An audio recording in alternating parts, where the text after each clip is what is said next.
Hello everyone, I am Hema Satish Sharma and students we are discussing the topic force and pressure for class 8th.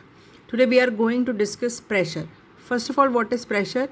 The force which acts on per unit area of a surface is called pressure. So we can say that force per unit area, that means force which is exerting in 1 unit area, is called pressure. Pressure is force upon area. Pressure is equal to force upon area. That means pressure is force per unit area. From above formula, we can say that with same applied force. That means if the force is constant or the force is not changing, pressure is indirectly proportional to the area. That means if the force is not changing and we keep on increasing area, so when we increase the area, pressure will decrease. Getting my point? So when the force is kept constant, with the increase in area, pressure will decrease, and hence it is called indirectly proportional. So indirectly proportional means with the increase in one quantity or one parameter, the other parameter will decrease. So the pressure decreases with increase in area, and increases, pressure will increase if there is a decrease in a area. Similarly, if we keep the area constant, if area does not change, if area keeps unchanged, with the increase in force, pressure will increase. So as we increase the force, pressure will also increase. So we can say that pressure is directly proportional to the force. So here we have two learnings. One is what? One is that pressure is directly proportional to force. That means as you increase the force, pressure will also increase. And second is pressure is indirectly proportional to the area. That means as you will increase the area, pressure will decrease. Example, when we cut an apple, if you cut an apple and you have two knives, one is sharp knife and another is blunt knife, which one will you prefer? You will prefer a sharp edge knife instead of a blunt knife. Why is it so? Because sharp edge of a knife has small surface area, and therefore you need to exert less force with high pressure to cut the apple.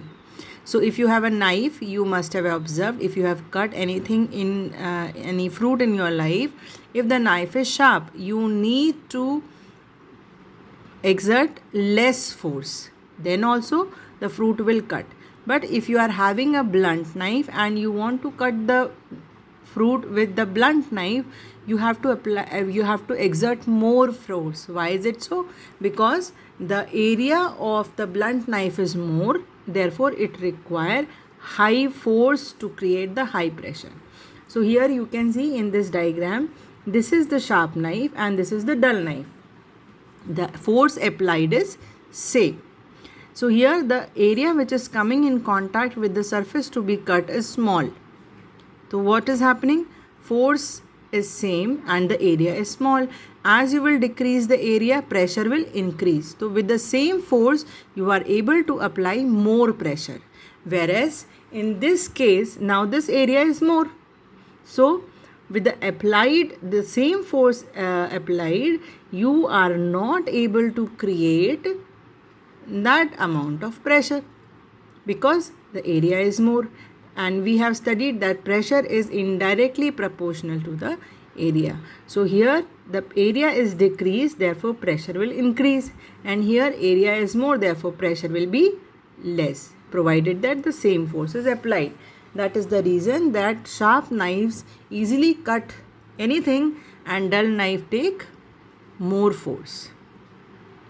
Similarly, when we put a nail into a wooden board, the pointed end of the nail is kept at the front. What if you keep the blunt end of the nail at the front? What will happen? You will have to exert more and more force, because the pointed end of the nail has very small surface area, whereas blunt hand has more surface area. Hence, with the less surface area or the smaller surface area, It enables us to apply a greater pressure with the same applied force. So here you can see in this picture, this is the blunt end and this person is applying force, but this is not going inside because the area is more. But here in this case, where the nail is pointed, it goes in it easily with the same force because pressure is more. Now we will discuss pressure exerted by liquid and gas in our next lecture. Thank you.